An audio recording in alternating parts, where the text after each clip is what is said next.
అసలు ఏ ప్రార్థన చేయాలి, ఏమేమి అడగాలి దేవుని ముందు? దేవా, నీ వాక్యాగ్ని, నీ పరిశుద్ధాత్మగ్ని నీ భూమి మీదికి పంపు, సంఘములోనికి పంపు, అన్ని జనముల్లోనికి పంపు.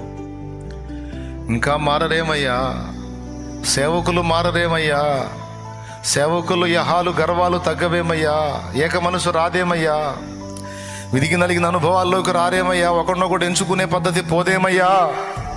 మా దైవ జనాంగంలో ఏక మనసు లేదు ప్రభువా. అందరూ ప్రార్థనా పరులే, కానీ ఏక మనసుతో ప్రార్థించినప్పుడు పరిశుద్ధాత్మ అభిషేకం వచ్చినట్టు గ్రంథములు అనేక చోట్ల ఉంది కదయ్యా. అపోస్తల కార్యము 2లో అందరూ కూడినప్పుడు పరిశుద్ధాత్మ వచ్చినట్లు, 4లో అందరూ కూడినప్పుడు పరిశుద్ధాత్మ వచ్చినట్లు,